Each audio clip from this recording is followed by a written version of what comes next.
Planet Vero Studio is powered by the Nolan Group of eXp Realty. MyNextHomeFinder.com.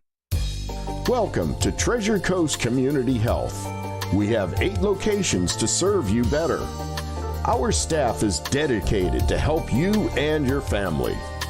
Here's your host, Vicki Soule. Good afternoon and welcome to Community Conversations. As the intro said, I am the CEO of Treasure Coast Community Health, which provides primary medical, dental, behavioral health, pharmaceuticals, sort of a one-stop healthcare shop for everyone from our littlest citizens as newborns all the way up until they no longer care about healthcare. Cradle to grave, so to speak. But more than that, I want to impress on you that we're coming to an understanding that healthcare is not just about the delivery of health services, but it's about the community that we live in and the things that we can say and do and experience that involve a richness to our own personal being and therefore to our health. So today I'm privileged to have with me an unusual experience. Stu Keller is the director of our Youth Sailing Foundation, thank you. And so for our youngest, all the way through adults and then some, Stu's group started, well, I've got to let you tell the story, Stu.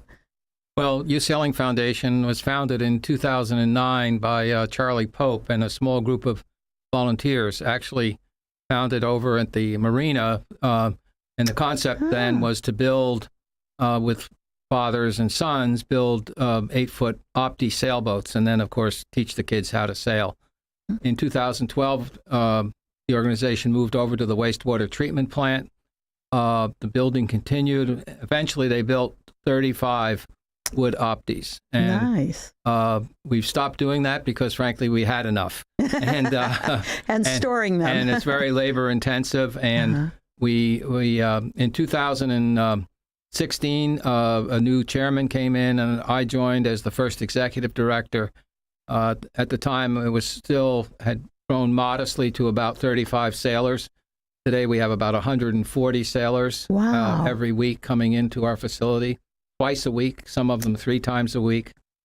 We have 80 sailboats, 80. Wow. And we have programs not only for junior sailors, from beginners up to advanced racing. We're actually sending 3 kids to the Opti Nationals in Oregon. That is amazing. Columbia River. Wow. We have adult sailing. We teach adults how to sail. We rent boats to adults. And we have special needs sailing for the special needs folks in our community. You just keep this place going and growing, don't you? We have a wide range of sailing, yes. So let me ask you a question as a parent would. Do my children have to know how to swim in order to learn how to sail or to be part of your program? Now, first, they have to be 8 years old in the 4th grade minimum. And they have to have minimum swimming skills. That is, they have to be able to tread water without a life jacket and then swim 50 yards out and 50 yards back with a life jacket. So it's all about safety. Basic swimming skills. We just want to make sure they're comfortable in the water because the very first drill we give them is the capsize drill. My youngest went to your group 2 years ago, and he said it was the best summer he ever had. He loved capsizing the boat. Yeah. Well, when it's hot out in the summer, I didn't mention that. We, in addition to everything else I mentioned, we run a summer camp. It's 8 one-week camps with 25 kids per week. We've been running it out of the new rowing club boathouse. A great facility until we get our own facility built. Yeah. So that introduces a lot of children to sailing. It's only a 1-week commitment, not during the school year. It's a full term. Right. And we get a group that move on from summer into school year. Yeah. Well, and that's actually how your name came up as a potential guest, because the moms of our group are looking forward to what they're doing with their children. There have been some closures of previous summer camps. Yeah. And so exploring, what are alternatives and what would the children like to do. And certainly when you live by the water, sailing is a natural. Right. So tell us a little bit about some of the things in more detail, if you would. What are the things that a mom might expect their child to have over a 1-week period if they were in summer camp? Well, we're just introducing them to sailing, but we really look at sailing as a vehicle to teach life lessons. So the children are, in many cases, not in summer camp, but in our normal programs, they start out in these opti boats I mentioned. You're in there by yourself, so there's a lot of independence. Sailing requires resilience. I mean, I mentioned that they go from sailing to swimming in their very first lesson. What better life metaphor than to pick yourself up, dust yourself off, and keep going? Get back on that and in boat. fact, we teach them that once they get sailing again, they've got 2 jobs now. They're bailing and sailing at the same time. So he forgot to mention that part. Just like in so many things in life, you have to keep a couple balls in the air many times more. So it teaches them, it gives them confidence. It has an impact because it's a little scary for a kid. They don't know what all the lines mean. They don't really understand the concept of how does a boat go upwind. But once they successfully learn to sail, it has a tremendous boost to their self-esteem, their confidence. So that's really our mission. Well, I would think, my uncle was a sailor, and so I learned about tacking. You don't necessarily go straight ahead. Sometimes you have to move sideways and then backwards and then sideways again. And through it all, you will be advancing even if you don't see from here to there. Exactly.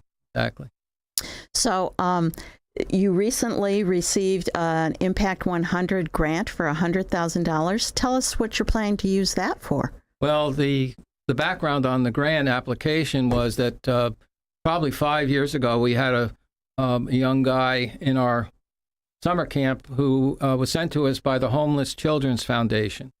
And at that time, the Homeless Children's Foundation had just been started funded by a group from Windsor, a wonderful young lady named Hannah Height.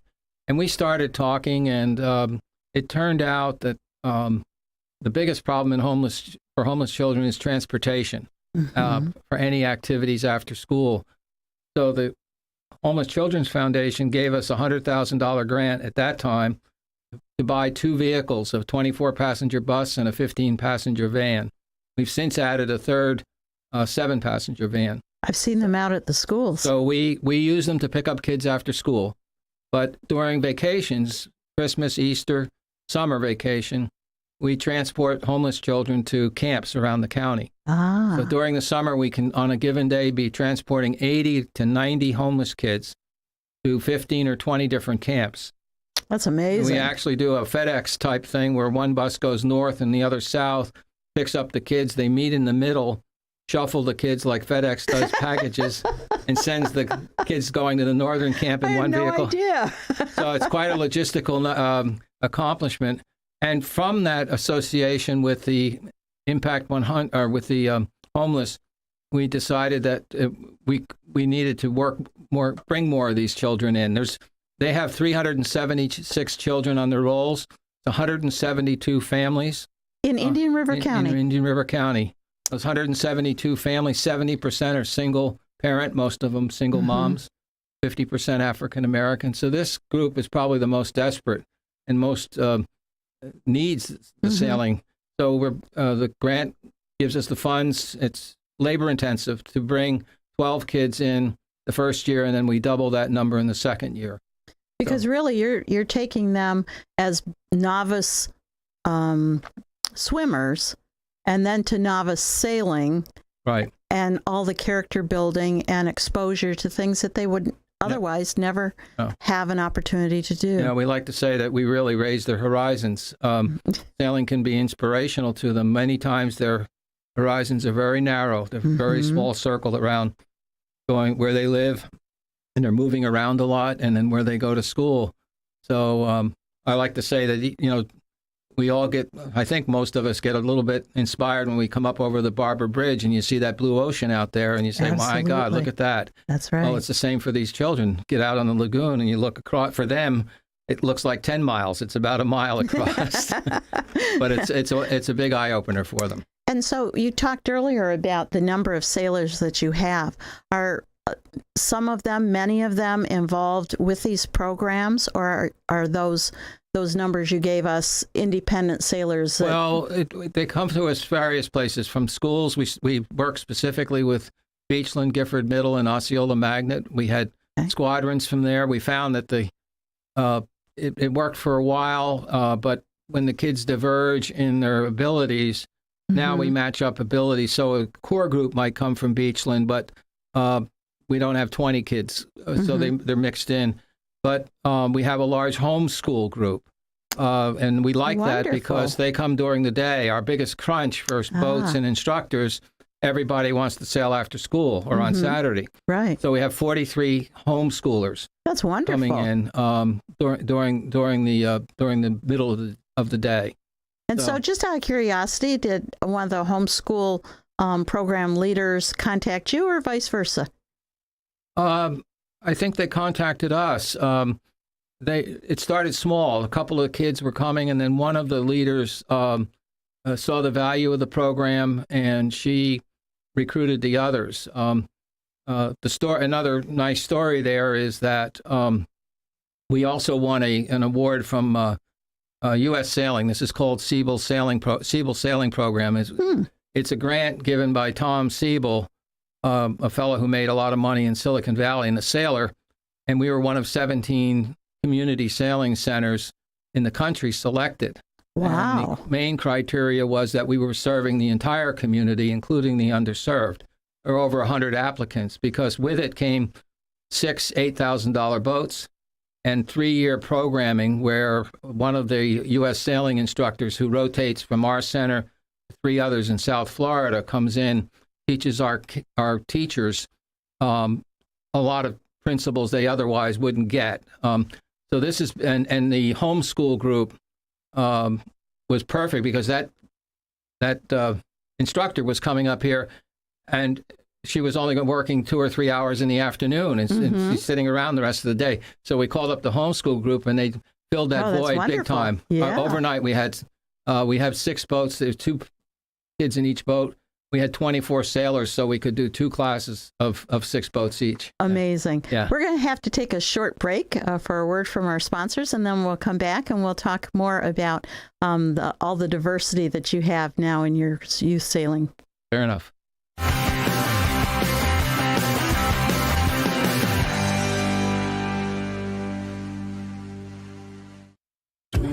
Wild, untamed, hilarious.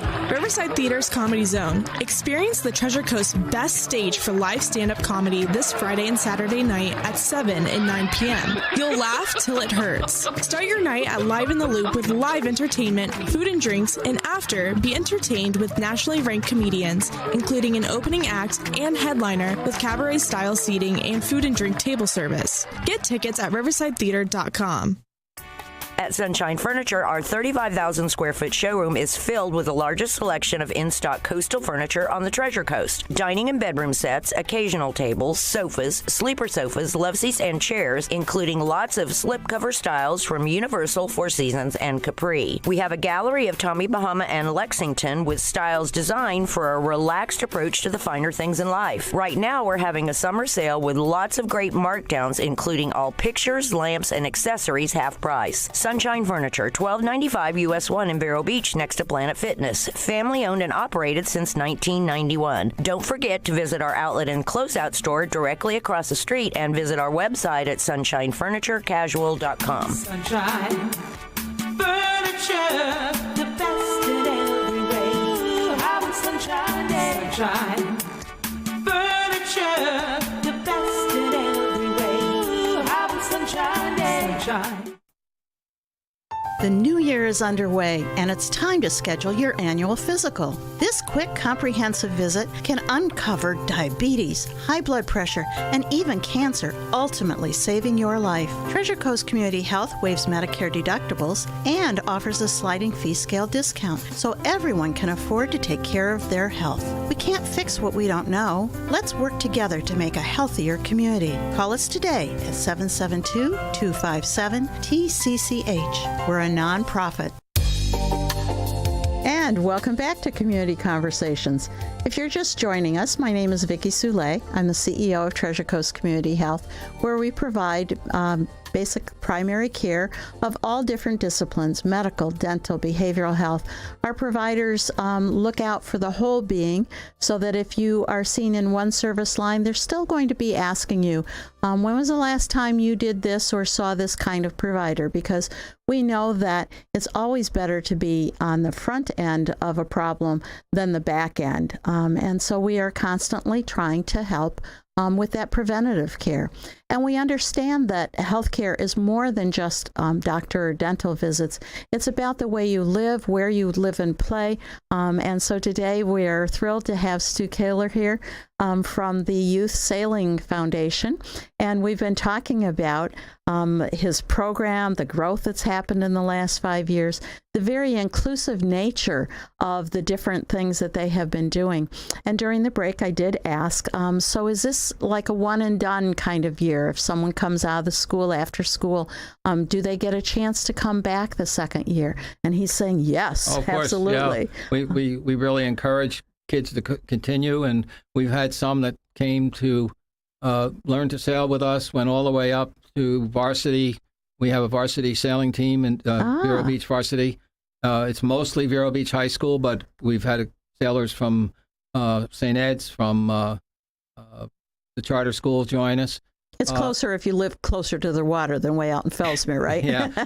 Fellsmere is a reach for us because of the time and the short time we have after school. Mm-hmm. So yes, we encourage the kids. And as I was mentioning, we're even sending kids for the first time to national regattas. This summer, 3 elementary school kids and their parents will travel. Elementary school? I didn't catch that the first time around. Wow. They're sailing those 8-foot opties. Wow. In the Columbia River, in something called the Gorge. It's notorious for blustery, heavy wind, and it'll be a real challenge. But they're competing for a spot on the national team.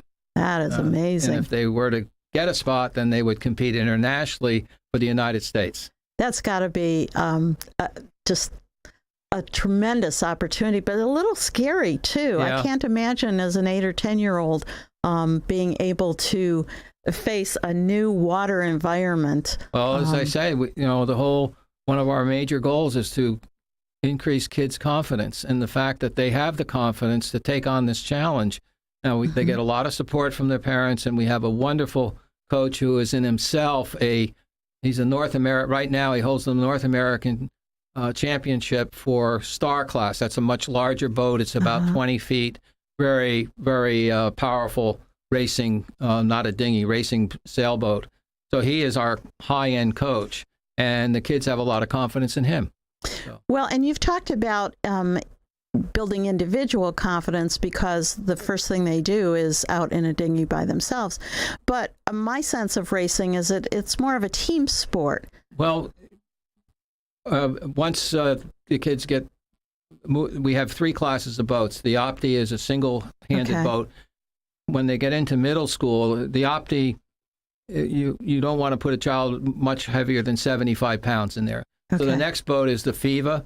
Those are the boats that we got through the U.S. Sailing, and we had purchased 2, so we have 8 of those. Wow. And these are 2-person boats. They're perfect for middle schoolers. They're kind of a modern race. They look racy. Oh, the kids love them.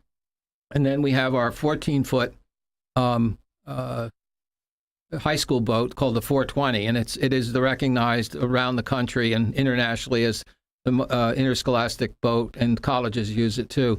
As far as team, it's much like, I would say, golf. I mean, once you're in the boat, it's you and your crew against the other boats. But the camaraderie that develops on these trips, the kids are in this van traveling across the state. They stay overnight. and you do develop a real team spirit, and they root for each other. It's reminiscent of my early days in high school as a downhill snow skier, because it's all up to you, but it isn't. It really is That's another good analogy. I happen to be in the ski apparel business my whole career, so I'm very familiar with snow skiing.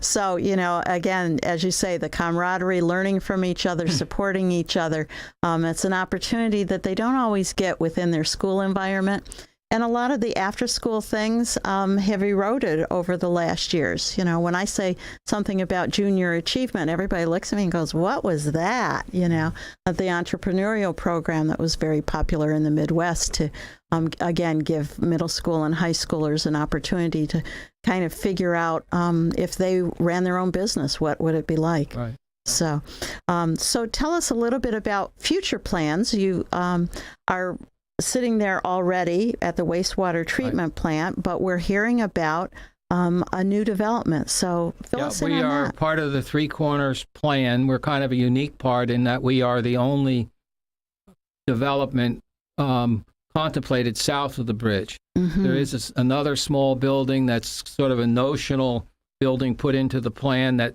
if someone like Orica or a small research group, there would be room for a second building.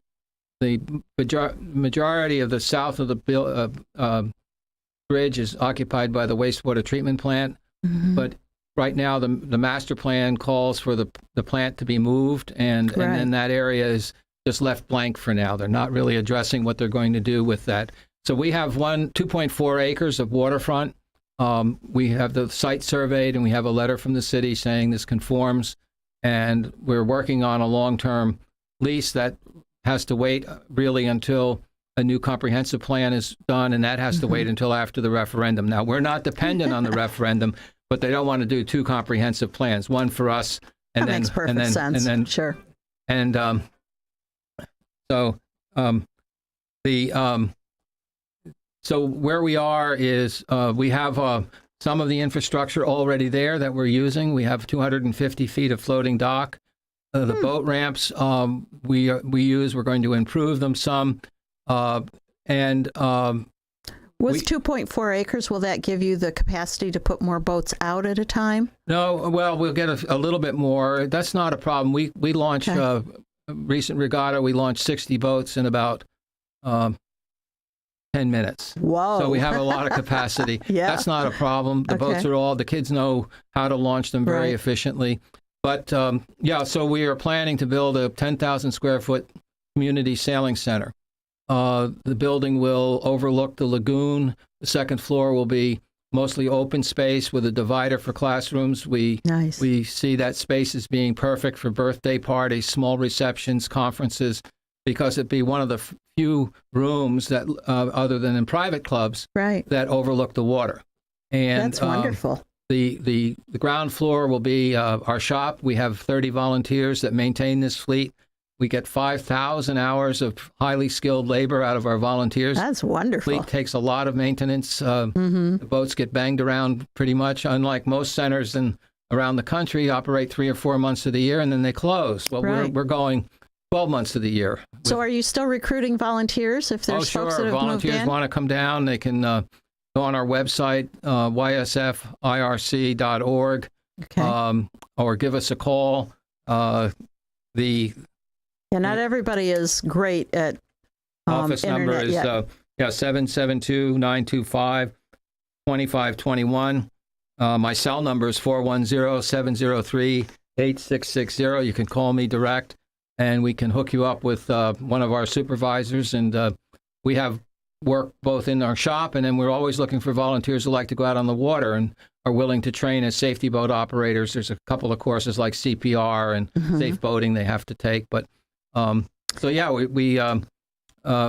building project we think is about a $3 million project. We have quietly gone out and raised $2 million in the first 6 months. Fantastic. So we hope to complete funding this year and take next year for engineering, permitting. A big tank has to come down in early 2024, and we hope to break ground in early 2024 and be in by the end of the year. That's wonderful. About a 10-month construction project. I can't tell you how wonderful it's been to hear about all these plans and the diversity of the opportunities that you've given our community. So thanks to you, your board, all of your volunteers, and thank you for staying with us to the very end, and we'll see you next week. Have a great evening.